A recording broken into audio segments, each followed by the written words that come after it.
할렐루야. 오늘은 8월 4일입니다. 계속해서 라합에 대한 말씀으로 은혜를 나누도록 하겠습니다. 요소서 2장 11절에 보니까 이렇게 나와 있습니다. 우리가 듣자 곧 마음이 녹았고 너희로 말미암아 사람이 정신을 잃었나니 너희 하나님 여호와는 위로는 하늘에서도 아래로는 땅에서도 하나님이시라. 야, 라합이 놀라운 믿음을 고백하고 있습니다. 영어로 보니까 Our heart melted in fear. 우리들의 마음이 두려움으로 녹아버렸다. And everyone's courage failed because of you. 너희들 때문에 모든 사람의 용기가 다 사라져버렸다. 그런 놀라운 보고를 해 주었습니다. 그러면서 너희 하나님 여호와는 위로는 하늘에서도 아래로는 땅에서도 하나님이시다. 즉 라합은 여호와 하나님이 누구신가를 알고 있었습니다. 이미 하나님은 전능자시며 천지를 창조하신 분으로 이미 믿고 있었습니다. 이 믿음은 하나님의 선물이었습니다. 그러면서 이렇게 말하죠. 그러므로 이제 청하노니 내가 너희를 선대하였은즉 너희도 내 아버지의 집을 선대하도록 여호와로 내게 맹세하고 내게 징표를 내라. 그리고 나의 부모와 나의 남녀 형제와 그들에 속한 모든 사람을 살려주어 우리 목숨을 죽음에서 건져내라. 그 사람들이 그에게 이르되 네가 우리 이 일을 누설하지 아니하면 우리의 목숨으로 너희를 대신할 것이요 여호와께서 우리에게 이 땅을 주실 때 인자하고 진실하게 너를 대우하리라. 그랬습니다. 그래서 라합이 그들을 창문에서 줄로 달아내리니 그의 집이 성벽 위에 있으므로 그가 성벽 위에 거주하였습니다. 이렇게 말하겠습니다. 성벽 위에 있는 집이 아니었다면 정탐꾼들이 성을 빠져나가지 못했을 것입니다. 라합이 그들에게 이르되 두렵건대 뒤쫓는 사람들이 너희와 마주칠까 하노니 너희는 산으로 가서 거기서 사흘 동안을 숨어 있다가 뒤쫓는 자들이 돌아간 후에 너희 길을 갈지니라. 이렇게 현지인의 기막힌 조언을 들었습니다. 기막힌 조언을 해줬습니다. 그 사람들이 그에게 이르되 네가 우리에게 서약한 바 이 맹세에 대하여 우리가 허물이 없게 하리니 우리가 이 땅에 들어올 때 우리를 달아내린 창문에 이 붉은 줄을 메고 네 부모와 형제와 네 아버지의 가족을 다 집에 모으라. 누구든지 네 집 문으로 나가서 걸으러 가면 그의 피가 그의 머리로 들어갈 것이요 우리는 허물이 없으리라. 그러나 누구든지 너와 함께 집에 있는 자에게 손을 대면 그의 피는 우리의 머리로 돌아올 것이다. 라합이 이름에 너의 말대로 할 것이라 하고 그들을 보내가게 하고 붉은 줄을 창문에 매달았다. 이렇게 나오고 있습니다. 붉은 밧줄을 매가지고 그것으로 정탐꾼들이 탈출했고 말하기를 우리가 언제 너희들한테 쳐들어올지 모르지만 너희 집에다가 붉은 밧줄을 매놓으면 붉은 밧줄이 내 있는 창문으로 붉은 밧줄이 매여 있는 그 집에 있는 사람들, 내 집 안에 있는 사람들은 무조건 우리가 보여주겠다. 그렇게 말씀을 하고 있습니다. 여리고성에서 보면 서쪽과 북쪽 지역으로는 산이 있습니다. 요단강은 동남쪽에 있습니다. 그래서 라합은 정탐꾼들을 추적하는 사람들과 간 방향과 반대 방향, 즉 추적하는 사람은 동남쪽으로 들어갔고 이 라합이 너희들은 서북쪽으로 가가지고 산에 숨어 있으라 그랬습니다. 그것은 석회암 산이 있고 많은 둥굴들이 있습니다. 여리고에 가서 보면 서북쪽을 바라보면 지금도 흰색 석회암 산들이 보인답니다. 그리고 석회암 산 흰 언덕에 곰보 자국처럼 둥굴들이 있는 것이 보인답니다. 그 석회암 산의 언덕의 높이는 약 0.5km 정도입니다. 정탐꾼들은 아마 그곳에 3일 동안 숨어 있었을 것입니다. 즉 추적자들은 결국 정탐꾼들을 발견하지 못하고 돌아가죠. 여기서 2장 22절에 그들이 가서 산에 이르러 뒤쫓는 자들이 돌아가기까지 사흘을 거기에 머물매 뒤쫓는 자들이 그들을 길에서 둘을 찾다가 찾지 못한지라. 그 두 사람이 돌이켜 산에서 내려와 강을 건너 눈의 아들 여호수아에게 가서 그들이 겪은 모든 일을 고하고 또 여호수아에게 이르되 진실로 여호와께서 그 온 땅을 우리 손에 주셨으므로 그 땅의 모든 주민이 우리 앞에서 간담이 녹더이다. 그러면서 라합이 한 말을 그대로 정보로 보고하는 것을 보게 됩니다. 자, 그러니까 나중에 여호수아가 이제 전쟁하러 여리고성을 치러 들어가면서 그 성과 그 가운데 있는 모든 것은 여호와께 온전히 바치되 기생 라합과 그 집에 동거하는 자는 모두 살려주라. 이는 우리가 보낸 사자들을 그가 숨겨줬습니다. 그러면서 이렇게 말합니다.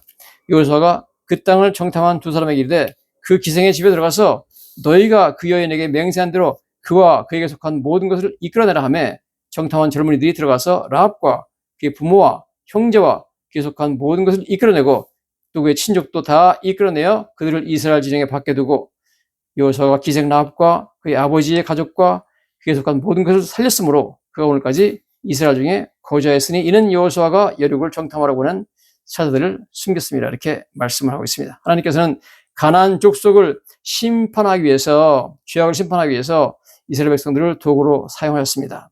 여리고성 전체 주민이 다 진멸되었지만 오직 라합과 그 가족들만 살아남았습니다. 라합은 그들과 똑같은 죄인이었습니다. 더군다나 그는 창녀였죠. 그러나 라합은 여호와 하나님을 믿는 믿음 때문에 하나님의 심판을 피할 수가 있습니다. 우리 모두 하나님의 심판을 받아 마땅한 죄인이지만 여호와 하나님과 예수 그리스도를 믿으면 하나님의 은혜로 심판을 받지 않게 되는 것입니다. 이것이 바로 복음이죠. 자, 두 가지 사실을 우리가 보기를 원합니다. 첫째는 죄에 대한 심판입니다. 여리고를 포함한 가나안 족속, 아모리 족속들은 하나님을 믿지 않는 죄, 극심한 우상 숭배 죄, 성적 타락의 죄 때문에 하나님께서 심판하셨습니다. 하나님께서는 아모리 족속의 죄악의 분량이 차기까지 400년을 기다리셨습니다. 그들의 존재는 인류 문화의 암적인 존재였습니다. 그들을 제거하는 것은 하나님의 심판이었지만 한편으로는 인류 문명의 암을 제거하시는 하나님의 은혜였습니다. 창세기 15장 16절이죠. 내 자손은 4대 만에 이 땅으로 돌아오려니와 이는 아모리 족속의 죄악이 아직 가득 차지 아니하였다. 그래서 하나님께 400년 기다렸다가 모든 가나안 족속들을 심판하시는 거죠. 자, 심판의 내용이 이렇습니다. 신명기 20장에 오직 내 하나님 여호와께서 내게 기업을 주시는 이 민족들의 성읍에서는 호흡 있는 자를 하나도 살리지 말지니, 이렇게 다 죽여보라는 거죠.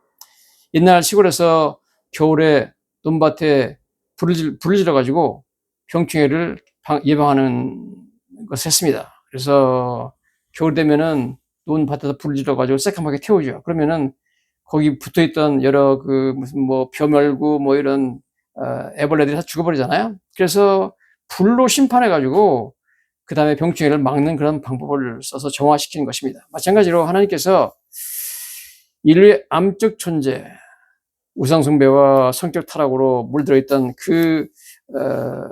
고대 도시들을 이스라엘 백성을 통해서 완전히 심판하신 것을 우리가 알게 되는 것입니다. 아담 듀런이라는 사람이 스코틀랜드 사람인데 이런 이야기를 하고 있습니다. 그는 하루 스코틀랜드의 광활한 들판에서 하늘을 바라보고 있었는데 하늘을 올라다보니까 독수리 한 마리가 하늘로 활공하고 있었답니다. 독수리는 힘찬 날개로 하늘로 솟아올랐는데 그 모습은 장관이었다 그럽니다. 그런데 그 독수리를 계속 바라보면 남자가 무언가 잘못되었다는 것을 알게 됐습니다. 왜냐하면 새들의 왕인 독수리가 이전처럼 힘차고 빠르게 하늘로 날아오지 못하고 날개짓이 다소 방해를 받다가 멈추더니 이내 속수무책으로 펄럭이기 시작했습니다. 그러더니 그 거대한 새가 하늘에서 돌멩이처럼 떨어져서 바로 그 사람의 발 앞에 떨어져 보니까 죽었다는 것입니다. 남자가 자세히 보니까 독수리가 죽어 있습니다. 또 가까이 가서 보니까 독수리가 발톱으로 족제비를 잡아가지고 물고 나왔는데 먹이로 삼았던 작은 족제비가 그 거대한 새 배에다가 발톱을 받고 위풍당당한 독수리가 탈출을 시도하며 위로 높이 솟으면서 그 족제비가 독수리의 피를 빨아가지고 생명의 피가 빠져나갔답니다. 그래서 그렇게 결국 족제비 때문에 피를 다 출혈하고 떨어져 죽었다는 거죠. 죄인이 자신이 아무리 높이 날고 있다고 생각하지만 사실은 그 죄가 그를 죽음으로 몰아넣고 있는 모습을 보여주고 있습니다. 하나님의 심판은 절대적으로 불가피합니다. 사람이 자신이 가장 높이 날고 있다고 생각할 때 죄는 그 생명의 피를 빨아들이고 있으며 비극적인 죽음을 맞게 되는 것입니다. 라합은 타락한 도시에 살던 창녀였습니다. 그녀는 설교를 한 번도 들어본 적도 없고 성경을 읽어본 적도 없습니다. 그녀에게 성경을 가르쳐주는 목사님도 없었습니다. 무슨 교회도 없었죠, 당연히. 그러나 그녀는 이스라엘 백성들을 출애굽시키신 하나님에 대한 소문을 듣고 하나님을 믿었던 것입니다. 여러분, 하나님의 말씀인 설교를 듣고 오늘 여러분이 설교를 듣는데 성경을 많이 못 알아도 하나님 믿는 믿음을 여러분이 갖게 되면 여러분 심판을 받지 않고 오히려 영생을 얻게 되는 것입니다. 학자들은 라합에 대해서 이렇게 말합니다. 그녀는 못생긴 굴 속에서 발견된 영롱한 색깔의 진주 같은 존재였다. 그렇게 말하겠습니다. 굴은 못생겼잖아요. 그렇지만 그 안에 있는 진주는 너무너무 놀랍게 영롱하고 아름답습니다. 죄악으로 더럽혀진 여리고성 안에서 그 굴 껍데기 속에서 믿음을 가진 영롱한 진주 같은 여인 라합이 살았다는 것입니다. 여러분, 하나님께서는 우리가 아무리 죄가 많고 부족해도 믿음을 갖게 되면 하나님께서 우리를 영롱한 진주처럼 여기시고 사랑하시고 부어주시고 인도하신 줄로 믿습니다. 자, 라합이 이미 정탐꾼들에게 말했죠. 여호와께서 이 땅을 너에게 주신지를 내가 아노라. 그렇게 말했습니다. 그녀의 이 발언에서 우리는 그녀의 믿음을 확인할 수 있습니다. 그녀가 목숨을 걸고 정탐꾼들을 숨겨준 것도 믿음 때문이었습니다. 그녀가 자기 집 창문에서 성벽 아래로 붉은 줄을 매달은 것도 믿음의 표현이었습니다. 붉은 줄은 예수 그리스도의 피를 상징합니다. 이스라엘 백성들이 애굽의 고센 땅에서 살 때 10번째 장자재앙이 임했습니다. 그때 이스라엘 백성들의 집에 문설주의 인방에 붉은 피, 어린 양을 죽여서 붉은 피를 발랐습니다. 그때 그 피를 바른 집은 죽음의 천사들이 넘어가서 그 피를 바른 집에 있는 장자들은 죽지 않았습니다. 오늘도 여러분 예수 그리스도의 피를 믿고 예수님의 십자가 죽으심을 믿으면 그 피를 믿는 사람의 위로 죄인들을 심판하는 심판이 넘어가게 되어 있습니다. 예수를 믿으면 심판을 당하지 않습니다. 모든 여리고 사람들이 진멸당한 현장에서 라합과 그 가족들이 구원받은 것은 그녀의 탁월한 도덕성 때문이 아니었습니다. 그녀의 탁월한 지성 때문이 아니었습니다. 오직 그녀의 믿음 때문이었습니다. 여러분, 오직 믿음이 우리를 구원합니다. 하나님께서는 죄인들을 언젠가 반드시 심판하십니다. 그러나 믿음 있는 자들은 반드시 구원하십니다. 이것이 믿음의 능력입니다. 성경에 이렇게 나와 있습니다. 로마서 1장 16절에 내가 복음을 부끄러워하지 아니하노니 이 복음은 모든 믿는 자들에게 구원을 주시는 하나님의 능력이 됩니다. 이렇게 말하고 있습니다. 여러분, 믿음은 구원을 주시는 하나님의 능력이라고 했습니다. 여러분, 말씀을 듣고 오늘 이 설교를 듣고 여러분이 만약 믿음이 있어서 라합처럼 믿기만 하면 그 믿음이 하나님의 능력이 돼가지고 여러분 안에 하나님의 능력이 가게 됩니다. 그 능력이 여러분을 구원시켜준다는 것입니다. 여러분 영생을 준다는 것입니다. 믿으십시오. 믿음이 하나님의 능력입니다. 할렐루야.